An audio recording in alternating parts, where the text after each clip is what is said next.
Well, the first challenge is that some of your fellow leaders may not be happy with you, right? Yeah. Because you're not towing the line or you're not saying, yes, I'll do it as you always do. So this is why it's important to feel fairly strongly about it because change almost inevitably will meet resistance, right? So it can lead to you actually leaving a role where previously you were very happy. Um, yeah, that's definitely a challenge that I encountered.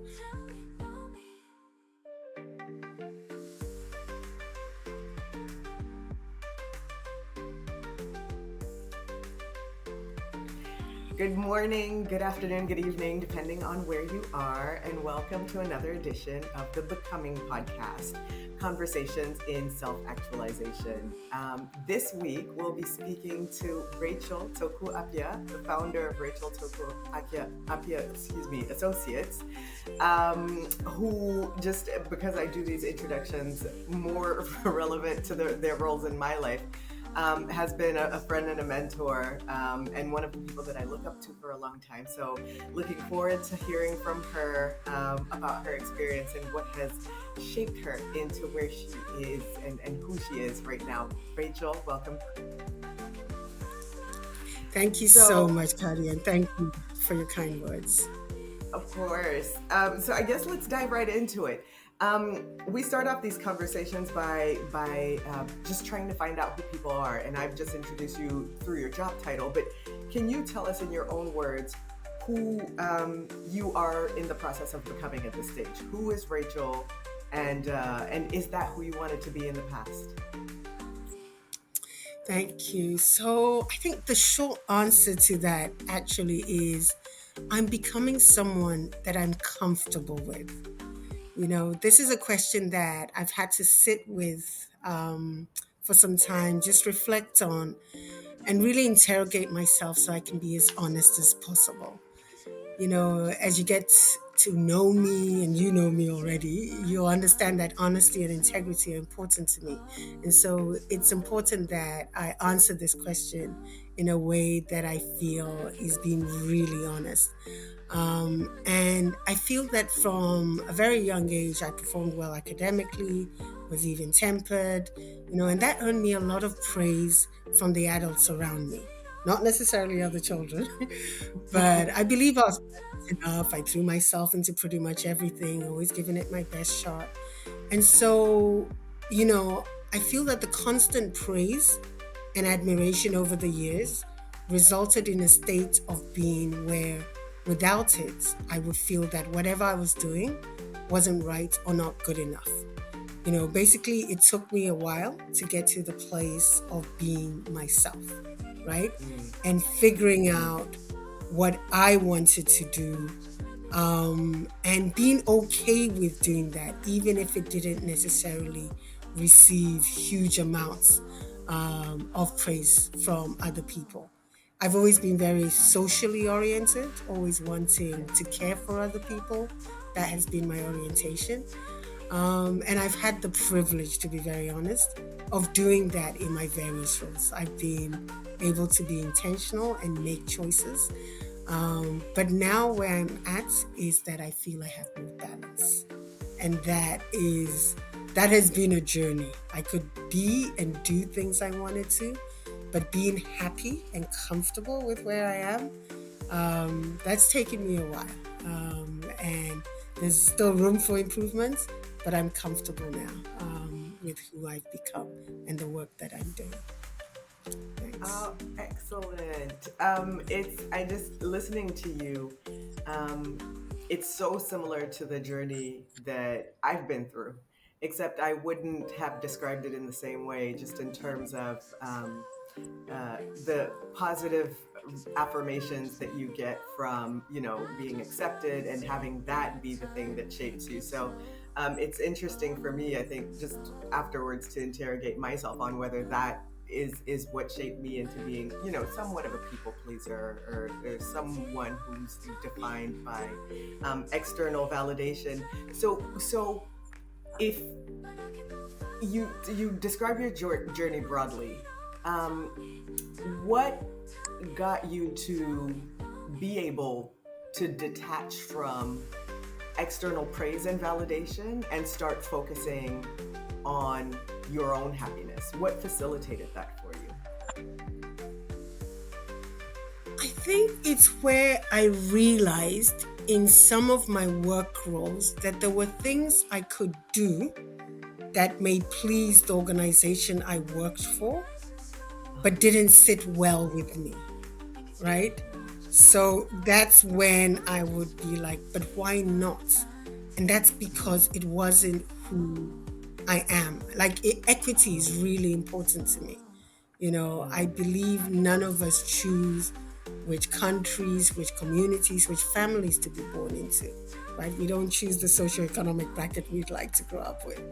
And so that's really important to me. So where I've been in environments where as a leader in the organization, I might be tasked to do with something that is at odds with what I believe is what drives me, Yeah. then I've realized, okay, I could do this. I would probably get the praise, but it doesn't leave me feeling good inside. And so that's when I started to really ask myself those questions.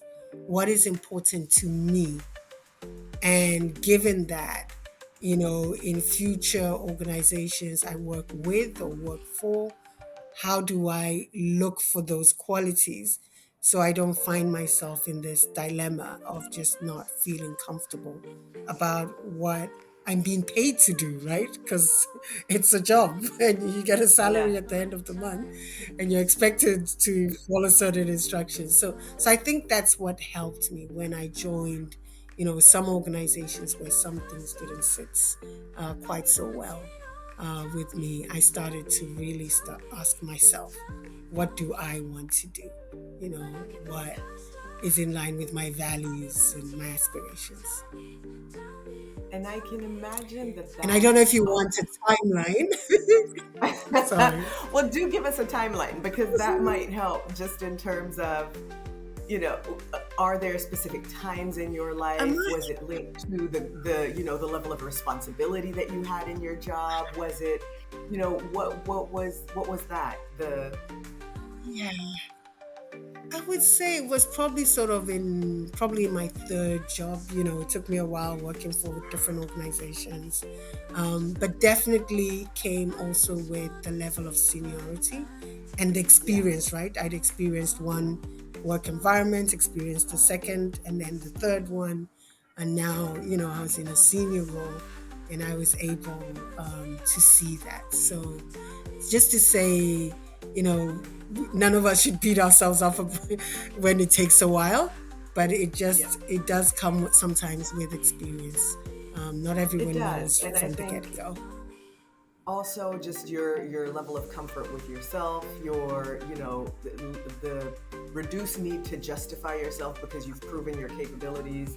And also, I presume when you're at a senior level, you know that your decisions impact more, right? So if you at your level approve certain decisions, they influence entire programs. So I mean, this is just me presuming some of these things. But so that must have been difficult, right? Because we stick to a certain pattern of action because we're used to it, because there's a system that's also used to it.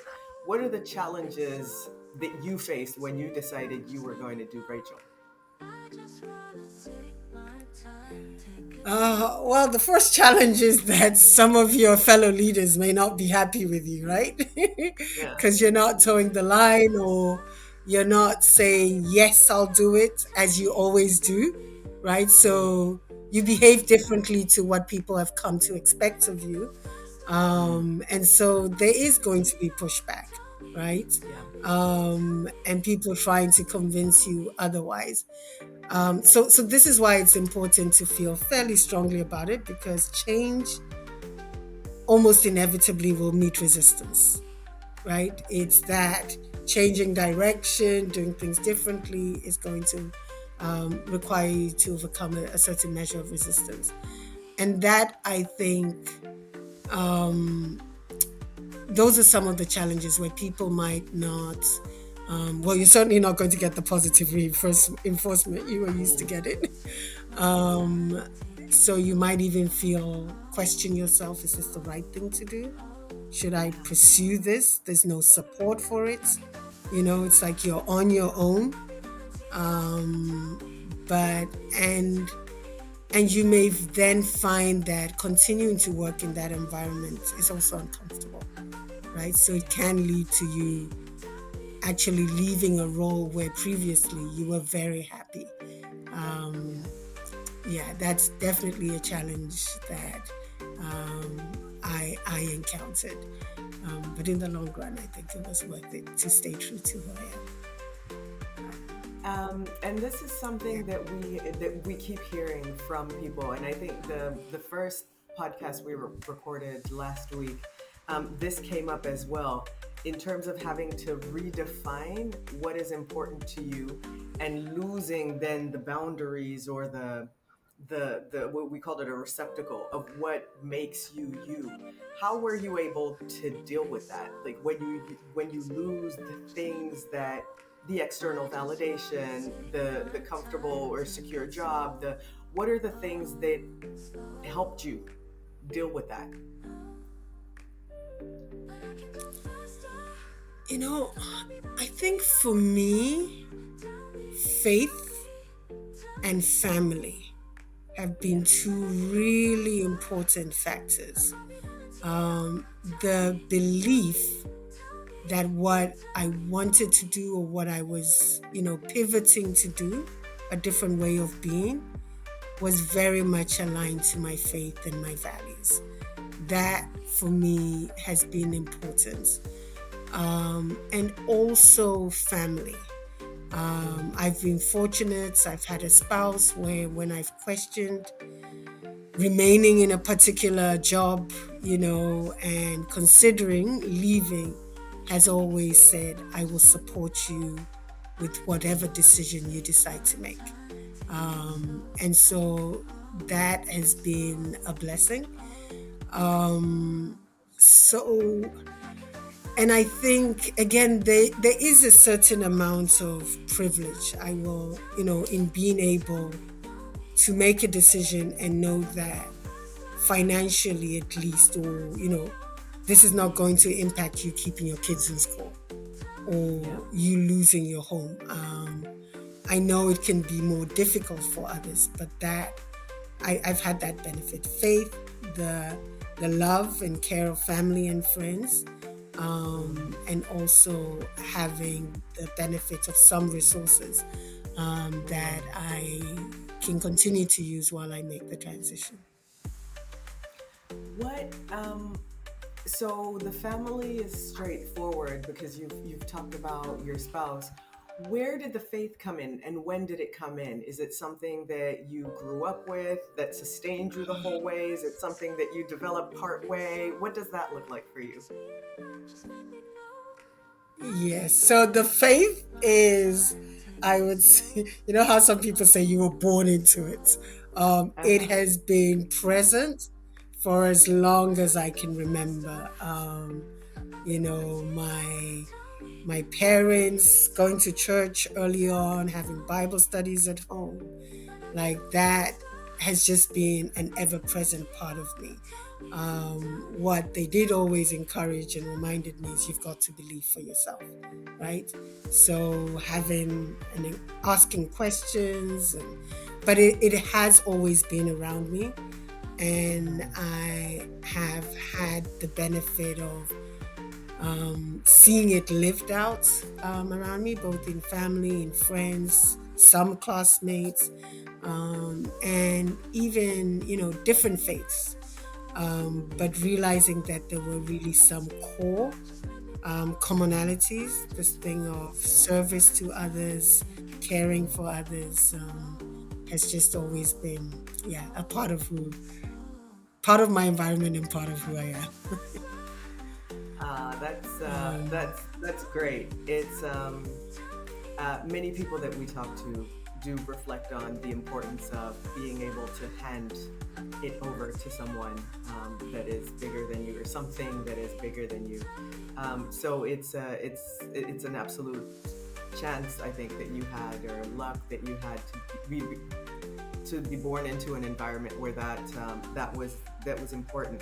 Can you then just describe a little bit more about your environment growing up, and what shaped you, in addition to faith, or how that environment um, either contributed to, or didn't contribute to you being able to accept yourself now? Okay. So I'd say, in terms of environment, very much the family, particularly the example of my parents, and growing up in Botswana. So Botswana, in the days when I was young, had a very small population, a little over 1 million, vast amounts of space, and a prevailing sense that everyone had value, every single human being, and no one was necessarily above the other. That we might do different things, but Mhm. everyone had that sort of equal value. And so that has been very much a part of me, regardless of what you're doing in life, whether you're a medical doctor, or you're a security guard, or you're a chef, whatever it is you do, that every human being, every life has value. And that, of course, was reinforced for me in the family setting in which I grew up in, and also Mhm. on the faith front. So I also realized, my parents were quite community oriented, demonstrating that yes, you care for your family, but you also are very intentional about caring for others around you, Mhm. insofar as you're able to do. My mom has this phrase she would repeat over and over again: brighten the corner where you are, right? And Mhm. that means putting a smile on people's faces as well. I remember a time when my dad set up a night school in the first community he lived in Botswana, where some people hadn't had access, the opportunity to get a high school education. And so he just, stood up. He asked for a space from one of the secondary schools that he could use, got some other teachers to volunteer, and started offering these classes. And, some of them were nurses at the local hospital that I met later, but they basically got a high school, diploma, and were able to advance their education.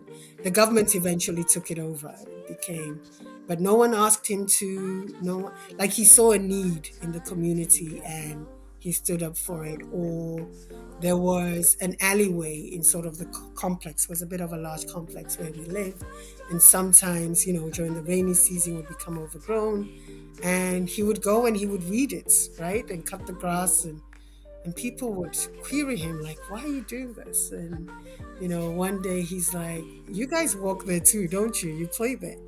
Like, if there's snakes hiding in the bushes, like, helping others ultimately comes back to you as well, you know? And so just that orientation of service to others, Yeah. and that being something good, and Yeah. not meaning you lose yourself, you don't get anything back if you just give, Mhm. but ultimately it comes back to you. So those are the kinds of things that just shaped who I am, who I've become, and I'm comfortable with. Oh, very, very nice. I think it's um, the Indians call it the concept of dharma, right? It's one of the things that you have to find in order to live a fulfilled life, and it's the service that you can provide based on your capabilities that can make the world a better place. But I think you are right that in the society in which we live, which tends to be a rather individualistic society, it's not something that's put forward. So there is that tension when you talk to many people about um, what what is in it for me versus service actually being Yes, something that is for you, right?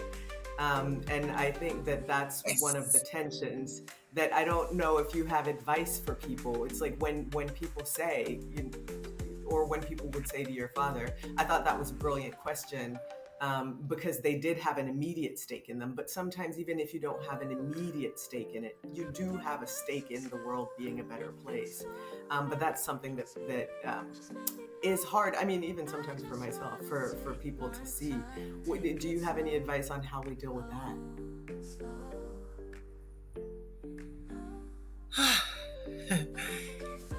It's, I think for me, it's perhaps not just telling people, it's actually giving them examples, right? Even with COVID, let's use that as a recent example. The fact that people now travel, in just a few hours, someone can be all the way across the globe. And so while you might focus on trying to protect yourself or, seclude yourself, you're actually not an island. You you are going to have to interact with this global village. And so it's in your interests to make sure that this global village is adequately protected from COVID as well, and not just yourself. So making the vaccines available more broadly, in order to end the pandemic sooner rather than later. So I think giving people practical examples, because yes, Yeah. it's not always intuitive, especially for, let me call it, a return on investment that isn't immediate. But then I also tell people that sometimes the bigger the return on investment, the longer the investment period, right? That's right. That's So right. that good stuff that's going to come back to you, when it doesn't come back straight away and you feel like been giving and giving and giving, expect that something big, more It's gonna often come than back. not, is going to come back. Yeah, Very it's nice. it's for a season. It's not comfortable, but it's good in the end. Very nice. Thanks, Rachel.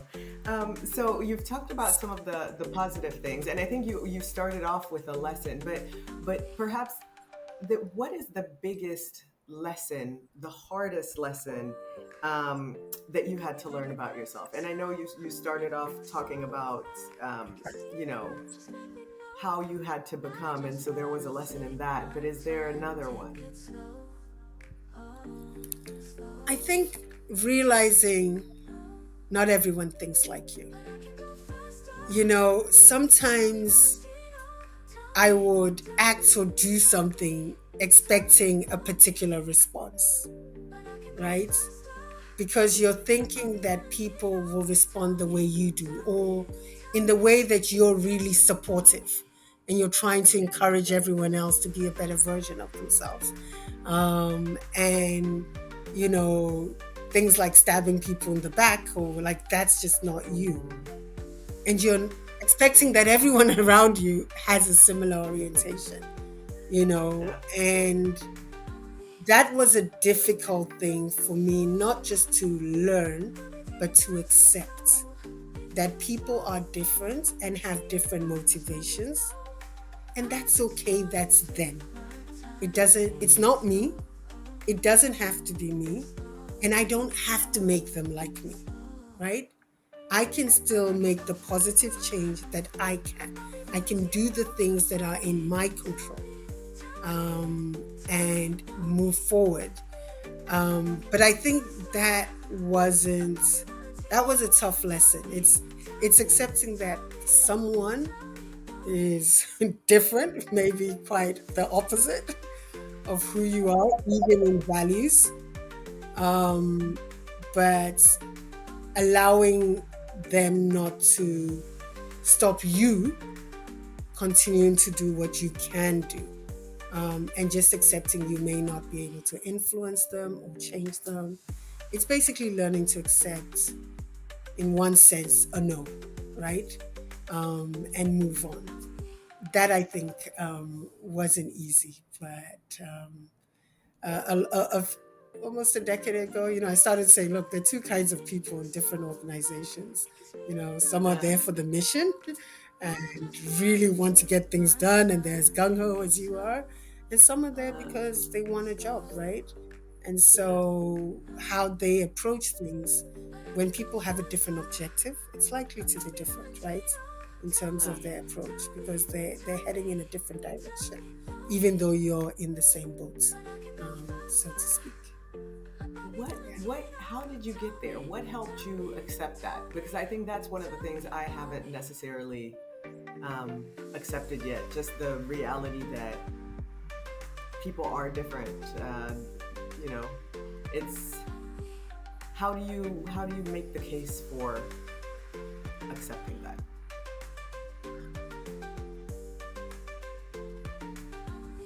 You know, the analogy that came to me is that of a jigsaw puzzle, right? That makes this beautiful picture.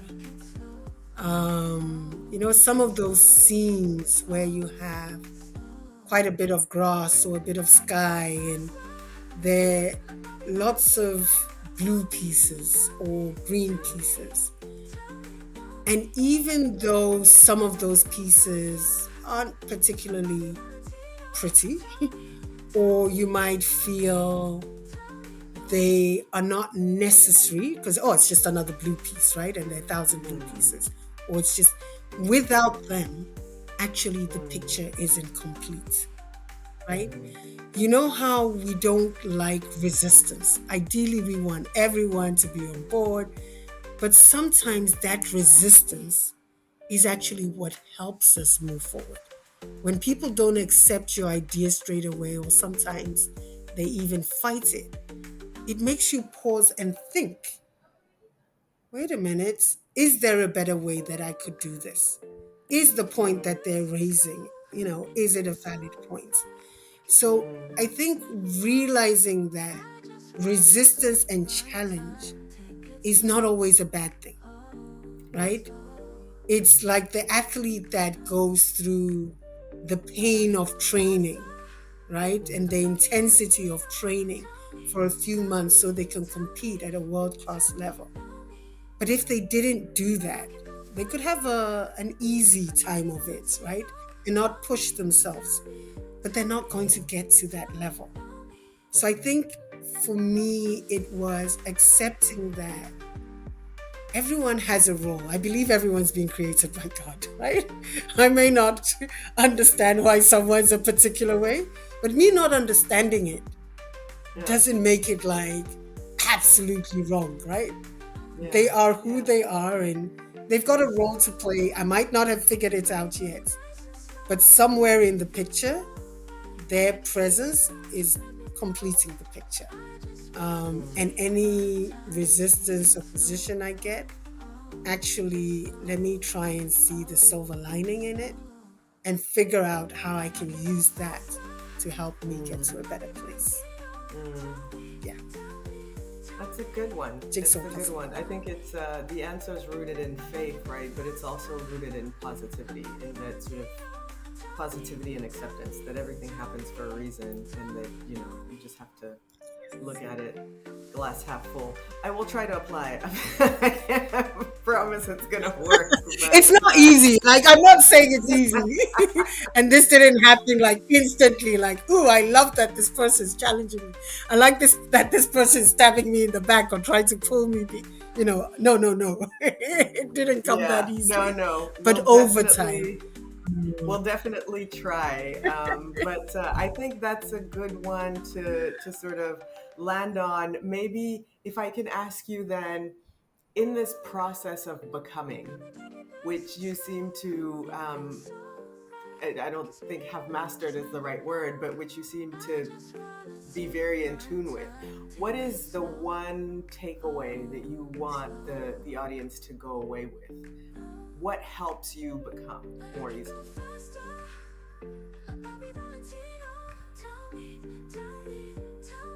For me, I'll actually go back to that word mastered that you said isn't the right word. Is the fact that you probably won't master it. You won't get to a point where there's no more room for growth, right? No more room for learning, for getting to a better place. So for me, it's about give yourself that grace. Give yourself the space to learn and to grow and be open to it. As soon as you assume you know everything that there is to be known, you close yourself off to growth. So accept that, this old adage of two heads are better than one, and many more heads are better than one. So be open to listening to others, to learning from others. It may take you a bit of time to find what you really want to do, what is important to you, and start to work towards that. Give yourself that grace, that time to identify it. But then also, once you do, it's okay that it'll take you time to get there. Some people might get there a bit faster, but it's okay. You are a different person.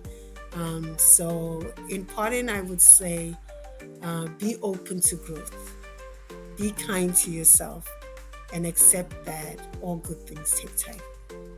Oh, thank you. Grace and growth. Thank you so much, Rachel. This is a brilliant place to end on. Thank you so much for sharing your experience. Um, I am Thank happy you for too. you for where you've gotten to, and hopefully we can take some learning out of this for ourselves. Thanks, Rachel. Thank you. Thank you so much. Take care.